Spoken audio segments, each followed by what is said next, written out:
Hi everyone, so I received a question asking me to explain more about the work energy theorem, and the trouble that this student have is it says that why work energy theorem has so many equations. Yes, some books actually include a lot of equations for work energy theorem, and some of the questions also include frictional force. So if you include friction, how do you need to react to it, and how does it affect the conservation of energy? Okay, so yeah, there are many versions.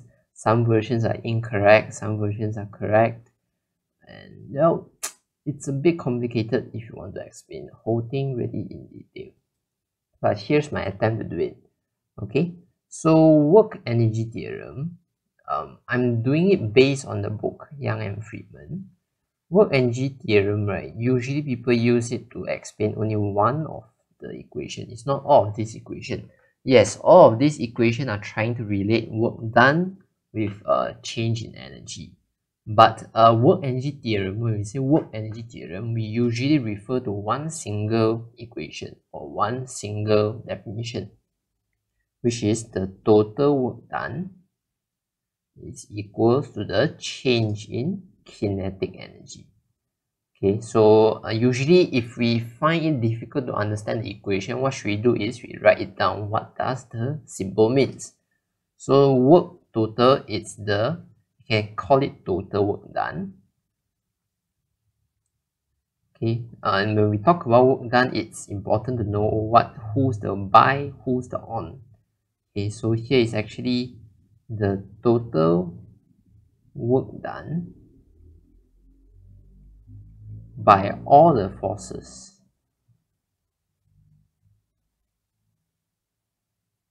acting on an object.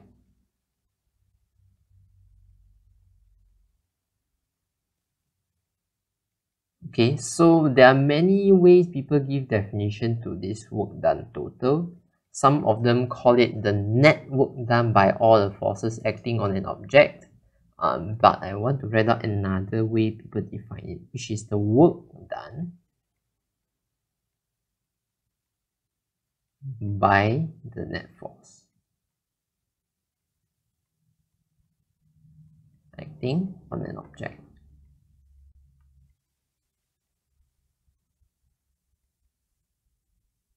Okay, so there are two ways of defining total work done, the main two ways. One is saying that this is a total work done by all the forces acting on an object. So if you are talking about this definition, then that would be work done total equals to work done by force number 1 plus work done by force number 2 plus work done of force number 3, and so on. But if you use the following definition, the second one, then it probably is work done total is equals to the work done by the net force. Okay, both of them are equivalent to each other because if you calculate it, using the first definition, you calculate the work done by each of the forces, then you add them up, you find it equals to the second definition, which is finding the net force first, then use the net force to calculate the total work done. Okay, so what is it equals to? It's equal to the change in kinetic energy. It's change, it's not kinetic energy, it's change in kinetic energy of the object.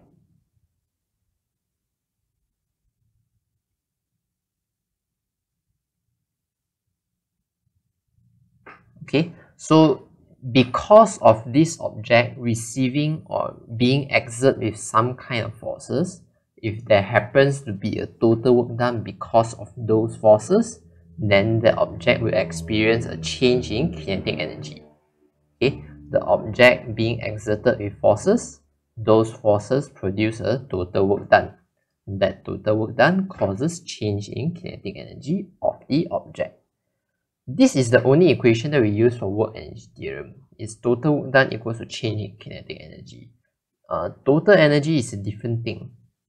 Potential energy is also a different thing. Those we usually don't call them work energy theorem, but I will still explain it later.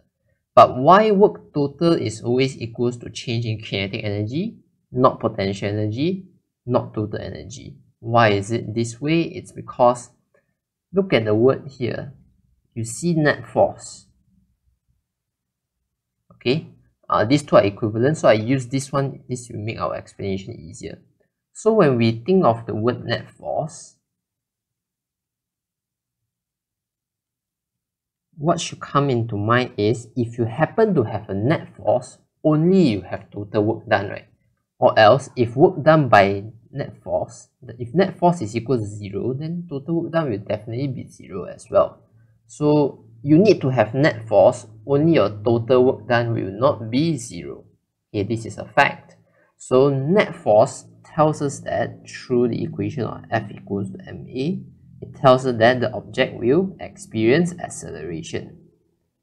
So the acceleration is not equal to 0. So in many of the cases, if acceleration is not equal to 0, not many, in all cases, when acceleration is not equal to 0, there will be change in velocity.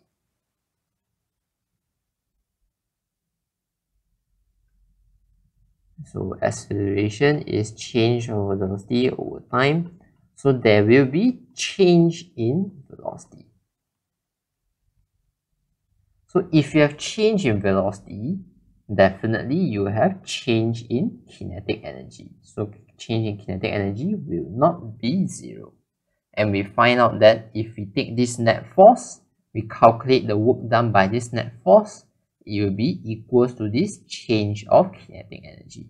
So I repeat again, net force using F equals to ma, you know that that object will experience acceleration. So acceleration will not be 0. So if you know acceleration is not equal to 0, definitely there will be change in velocity. So if there's change in velocity, if the change in velocity is happening to the magnitude, then you have change in speed, and change in speed is technically just means that your kinetic energy will change as well. Therefore, having net force, you have change in kinetic energy. So having net force, if you calculate the work done by this net force, you'll find that it's equal to the change in kinetic energy of the object. Okay, if you look back at this lecture note here, it says work done by the net force on the body equals to the change in the body's total energy. That is not necessarily true. It can be false at certain moment as well. Okay, so let's just ignore this slide here and let's talk about other forms of relating work and energy. So you have probably heard of another way of relating work and energy. That's work equals to negative change of potential energy. There must be a negative, okay, the lecture note, I think they miss out negative. But what is this work? This work can never be work total because that's work total here representing change in kinetic energy already. So the work here, if you go read some books, you know that this work is work done by conservative forces. Okay, conservative and non-conservative force is actually an important concept to understand work energy, how to relate work and energy. The issue is it's out of your syllabus. Okay, so I'll just give a bit of a brief idea of what is conservative force. So let's start with some example of conservative forces. So conservative forces, you have actually encountered a few of them throughout your study in metrics. So one of them is gravity.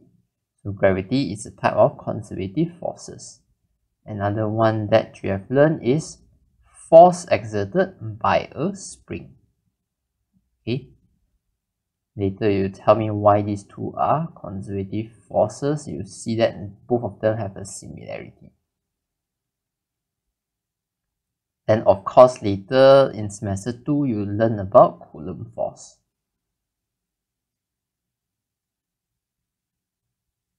Okay, Coulomb force is also known as electric force. You learn it in semester 2 chapter 1. So let's go a little bit towards there. Okay, so what is conservative forces? So we can say conservative forces are forces that its work done depends on initial and final position only.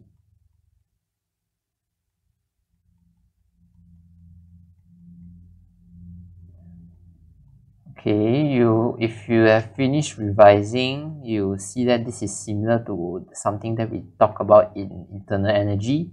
Internal energy depends on initial and final state only. It doesn't depend on the path to go from initial to final state. So conservative force, the work done depends on the initial and final position only. It's independent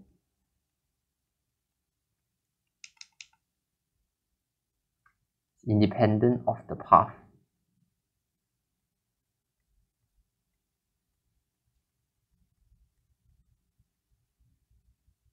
Dependent on the path to go from initial to final. Okay, so let's just use gravity to make this sentence understandable.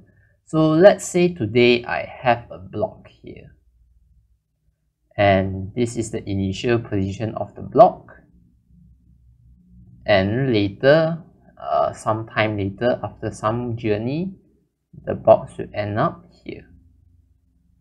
So this is the final position of the box. And let's say this distance traveled here, h. Okay, so now if we go and try to determine how much work is being done, remember the force due to gravity is always pointing downward.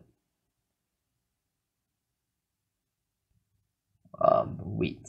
Okay, so if we say the work done by weight, it will be equals to W s cos theta. The W here is weight.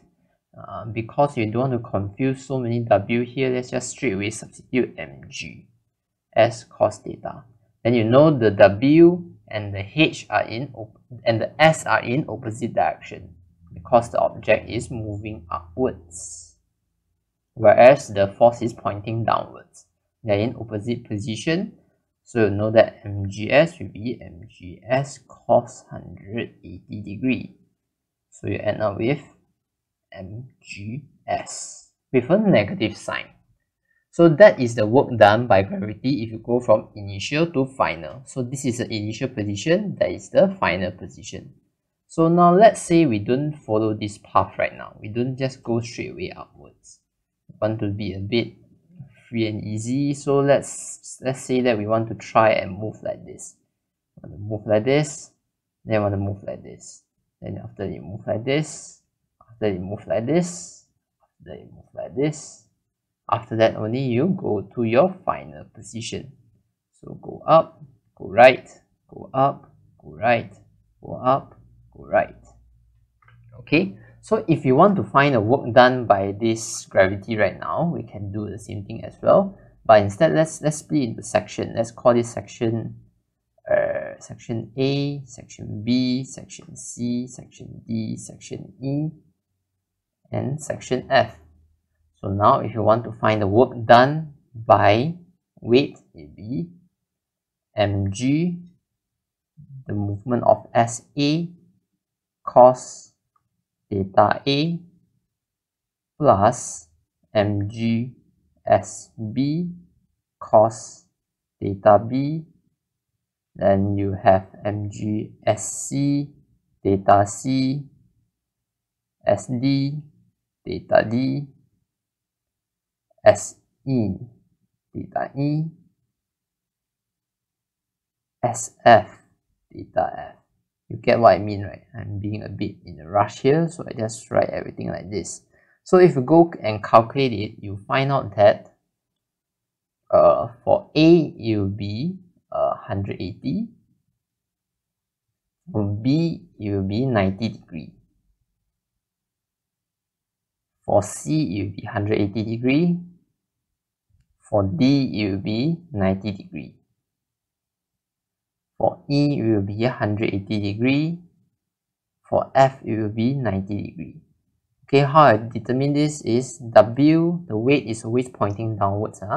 So if the displacement for SA is upwards, then it's 180 degrees. If you compare W and SA is 180 degrees. So for this, the weight is going down, but the movement is to the right. So this will be 90 degrees. So this one for C, it will be going up. This is at C, then this will be W. So it's 180 degrees. Okay, so you follow the same steps to go up, you find that these are 180, these are 90 degrees.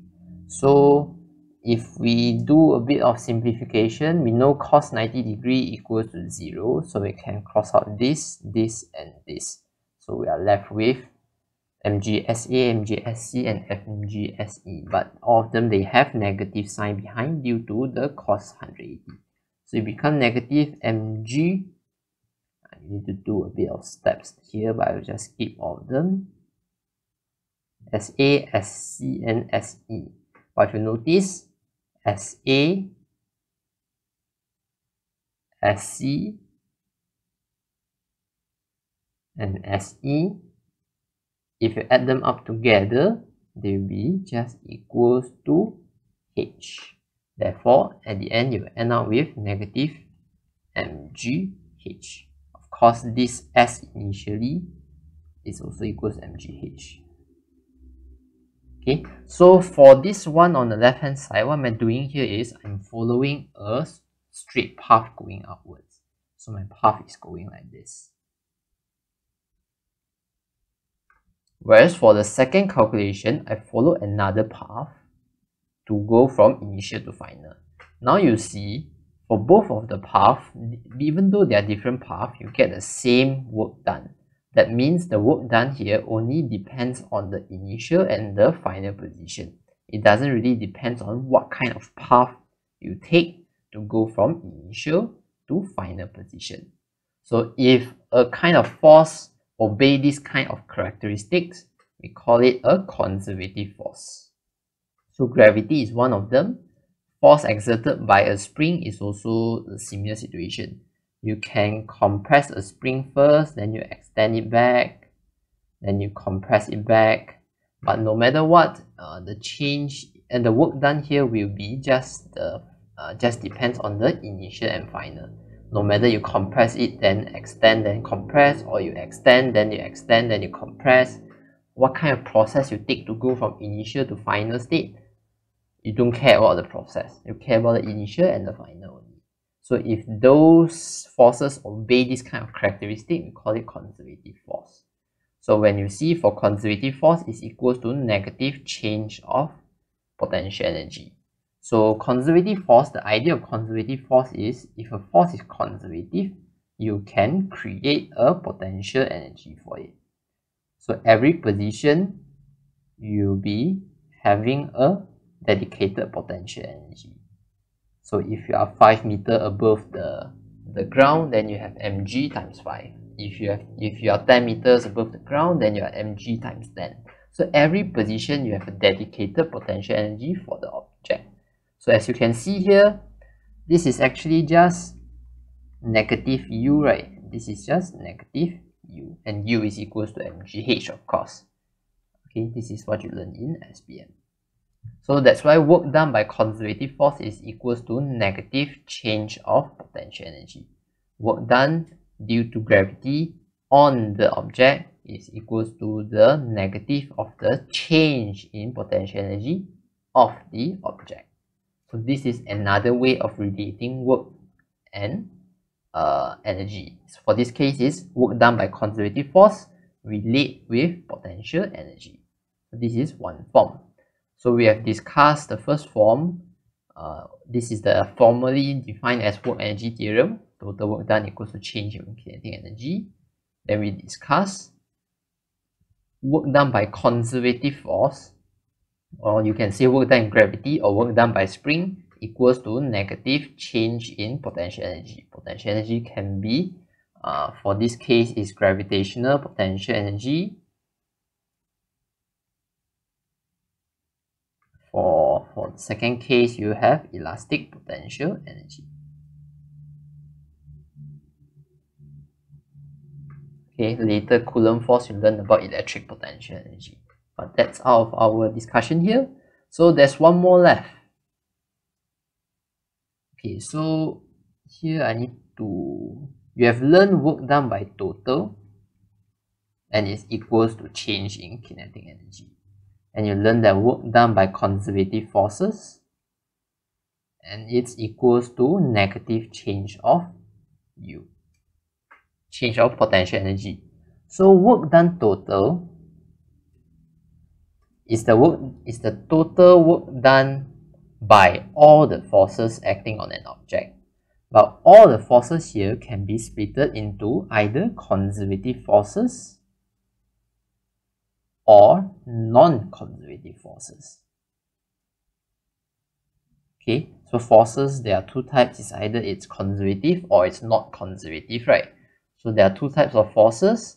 So I can say the work done total here will be equals to the work done by conservative forces.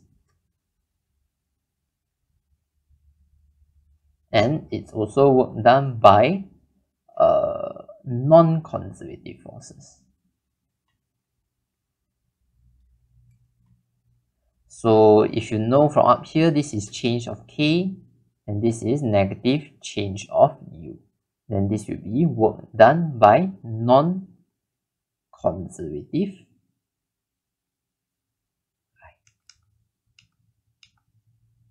force. Now let's expand this a little bit. You get this is Kf minus Ki.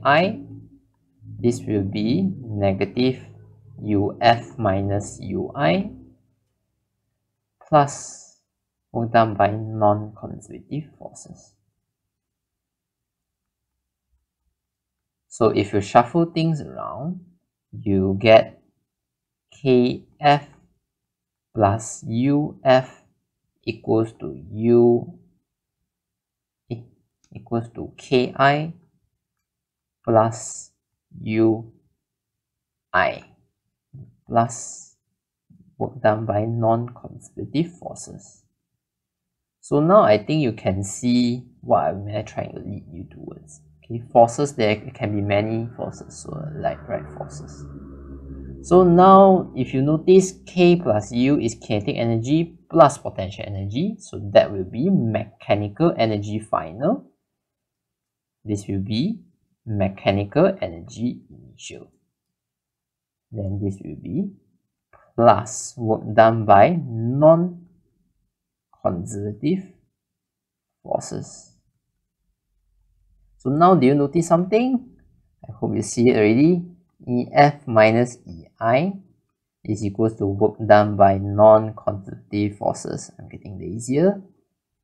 But the main thing is the last sentence here. The last sentence is just change of mechanical energy is equals to the work done by non-conservative forces. And this is what many people are confused about. Okay, many people always say work done total is equals to change in total energy. No, it's actually work done by non-conservative forces equals to work done by non-conservative forces equals to the change in mechanical energy. So if you want to discuss all these things properly, let's just move away from this and say we have determined that work done by non-conservative forces is equals to the change in mechanical energy. This is not total energy. We never really discussed total energy in any sense here. It's mechanical energy. E represents mechanical energy. It does not represent total energy. Again, E is mechanical energy. Mechanical energy is the sum of kinetic energy and potential energy of an object. Okay, so how does this thing work? So let's talk about what is non-conservative forces. Let me try this word a little bit.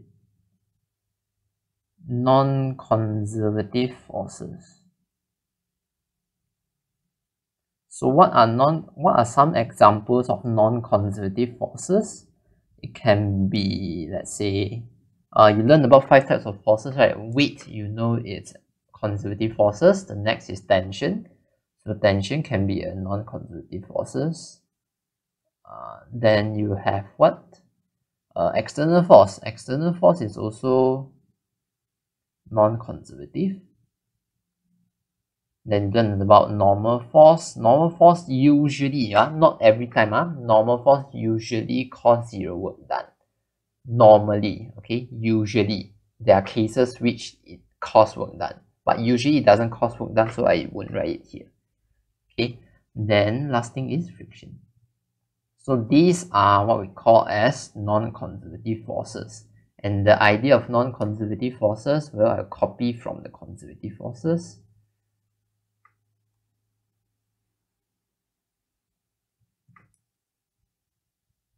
Because I want to let you see the difference properly.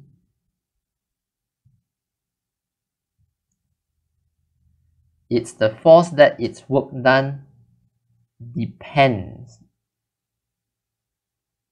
It's dependent. For non-conservative forces, it's dependent on the path to go from initial to final. Just now, this one is force that its work done depends not only on initial and final position. It's dependent also on the path to go from initial to final. Just now we see that for a block moving upwards or changing by moving in different path, like this one, if you change your path to go from initial to final, you still see that the work done by conservative forces are still the same. It's always negative mgh. But for non-conservative forces, you see that if you change the path, the work done will be different as well. Okay, so let's do one with external forces. Let's see. Okay. So for example, if we have a flat surface, let's say it's a tabletop. Okay, if we have a tabletop, then we have let's say we have one object being placed at one corner, and that's the initial position. So after that, after some kind of journey, it will end up at this position, which will be its final position. Okay, so we are going to determine whether the work done will be the same if we change the path to go from initial to final or not. Okay, so let's take the easiest path first. The easiest path will be just a straight line connecting the initial to final. So this distance, you will also call it the displacement. So if you calculate the, okay, let's be careful first. Let's say the force exerted here is F, and of course this is traveling, this motion here, it's S. Okay, so if you want to find the work done for this case, let's call it case 1. So work done 1 will be equals to Fs cos theta. So for this example, we always say the force is parallel to the displacement, okay, throughout the whole journey. So in that case, cos will be 0, so it will be Fs cos 0, 0. Then your answer will be Fs. Okay, that's for case number 1. So this one, I'm going to keep the force constant, but what I'm changing here is the path that I go from initial to final. So the force should be the same F, whereas the path here should be S1. Now, if I change my path to be something like this, going upwards first, then going rightwards. So I will have two parts. So let's just call this S2. Okay, this is S2. This path here is S2. So if I calculate the work done for this second path here, of course the procedure will be the same. If Fs cos theta, but right now we say that the force is always parallel to the displacement. So So in that case, we don't really care about the angle because our force is always parallel to the displacement. Okay, so this one you get work 1 equals to Fs1. Okay, then the work 2 we get Fs2. But the thing is, you can see from this diagram here that S2 is definitely greater than S1. So here we can arrive at the conclusion that work 2 will be greater than work 1. So now you see the fact that if I change the path to go from initial to final, then my work done will be different if it's a conservative force. So for path 1, you get work 1. For path 2, you get work 2. And after doing some calculation and comparison, we find that work 2 will be greater than work 1. So this is a characteristic of conservative, non-conservative forces. It's dependent on the path to go from initial to final. So if you look back again, back to conservative forces,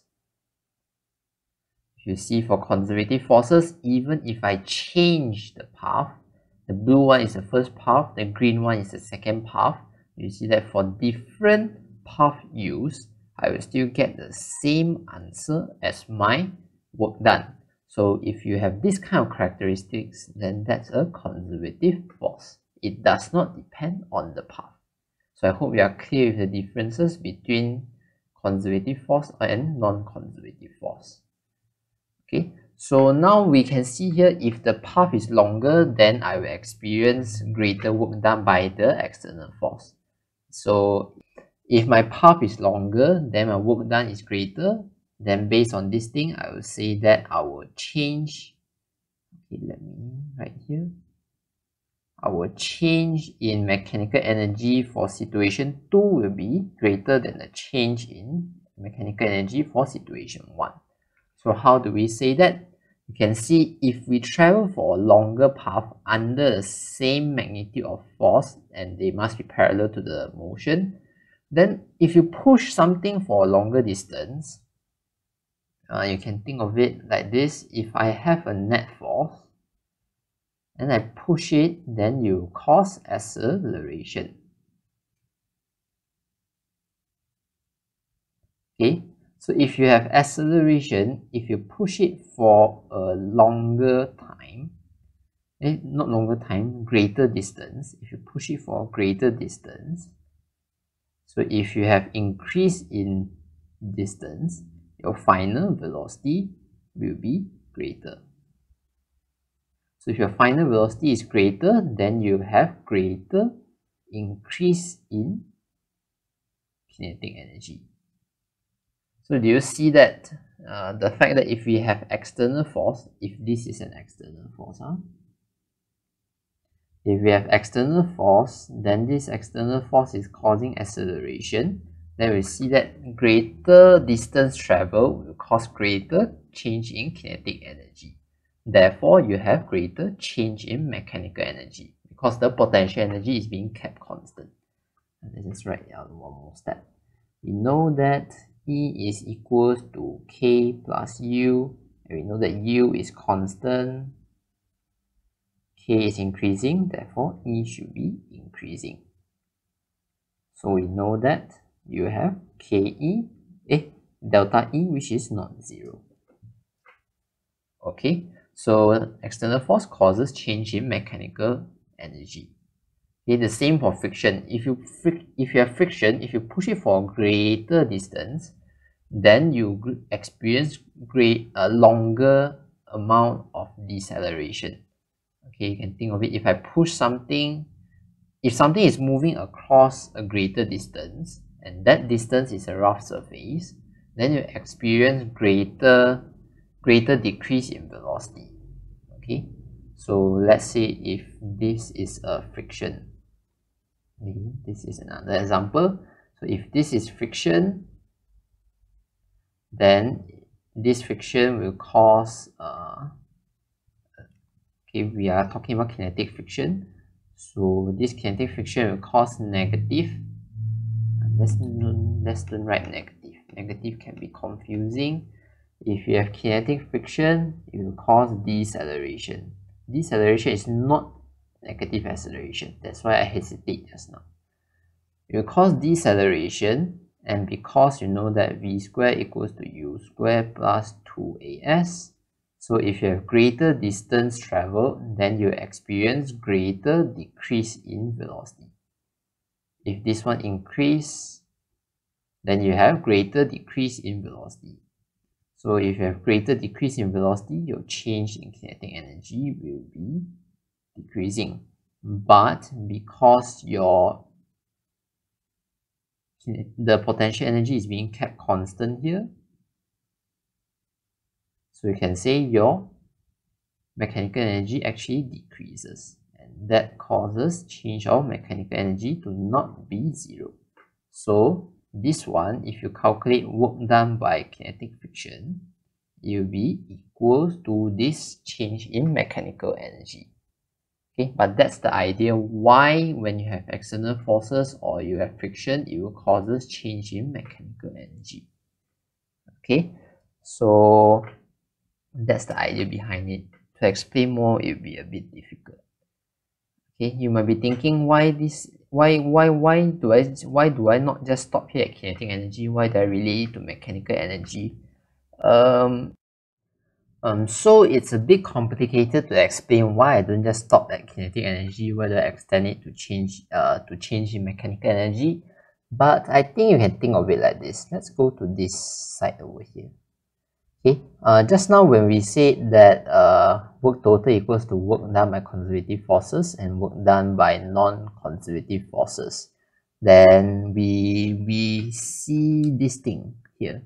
Change in kinetic energy equals to negative change of potential energy plus work done by conservative forces. And we know from just now that this work done by non-conservative forces is equals to change in mechanical energy. Okay, so probably this thing will help us to understand things a bit better. I'm not sure. I'm just trying things out. I'm not sure whether this will help you or not. But I can think of it like this. We know that for our net force,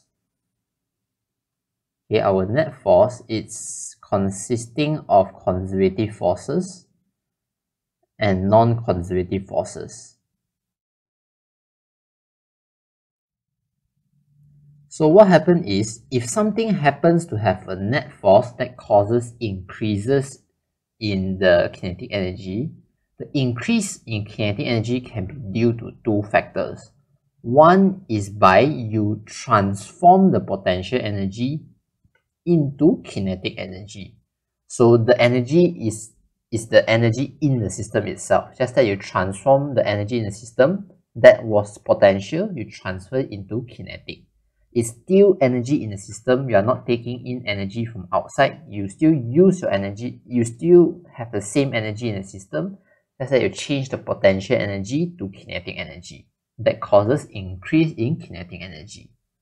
The second way of causing increase in kinetic energy, it can be by bringing in mechanical energy, by increasing mechanical energy. What do you mean by increasing mechanical energy? Means by bring in energy from outside the system.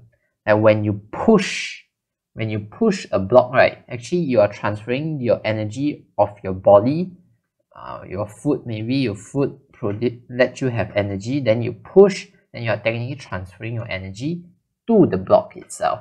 So you are increasing the kinetic energy of the system by transferring energy from you, which is outside the system, to the block, which is the system. So there are two ways of causing increase in kinetic energy. So one is by taking energy in the system, just taking energy that is already inside the system, just transforming it from potential energy to kinetic energy. Another way of doing this is by increasing the mechanical energy. If I would like to draw it, then you can think of it like this. Let's say you have half of your energy. This is the total energy in the system, and you have your kinetic energy and you have your potential energy. So There's two ways that you can increase your kinetic energy. One way is by transforming partially of your kinetic energy or all your kinetic energy, transforming your potential energy partially or completely, transform it into kinetic energy. Means by energy that was previously potential energy, you transform it to kinetic energy. So this will be like a situation where a ball is free falling, let's say. When a ball is free falling, the potential energy is decreasing, right? Because you change the potential energy into kinetic energy. That's why the ball falls if you experience increase in speed. So that is one way to get change in kinetic energy. There's another way of getting change in kinetic energy is to increase the mechanical energy. So means by you can probably, you can probably add greater amount of energy to the system, so you can get more kinetic energy. So this is new mechanical energy added to the system. This is added into the system. So by adding mechanical energy, you causes increase in kinetic energy. So here it's just a rough idea to tell you how you achieve change in kinetic energy by either transforming things that's already in the system or bringing in new energy from outside the system. But yeah, there's two ways, so you can get a final equation like this. That's why if we move back to this thing earlier, you can see that for this situation here, this friction is actually taking energy out from the system. Because you're slowing things down, you're actually taking energy out, so the energy is released as heat to the surrounding. You're taking energy out. That's why this one is a negative change in mechanical energy. If you have external force, what happens is you push the force, you push the box, you are transferring your energy from you to the box. So the box is actually receiving energy from the outside. Okay, if you move back to the gravitational potential case, what is happening here is you are changing, when you are going upwards, you are changing the kinetic energy into potential energy. You are changing the kinetic energy to potential energy. You are changing. So the potential energy increase while the kinetic energy decrease. That's why the box gets slower and slower when it goes out. Okay, so two ways of changing the kinetic energy. So with that said, I think we have covered everything already. So there are three relationships. Work done by non-conservative forces equals to change in mechanical energy. And we have work done by conservative forces equals to the negative of the change of the potential energy. And we have the real actual work energy theorem, which is total work done equals to the change in kinetic energy. And this change in kinetic energy can come from two different ways, either the conservative way or the non-conservative way. So that's it for our relationship between total work done, relationship between work and energy. Thank you very much.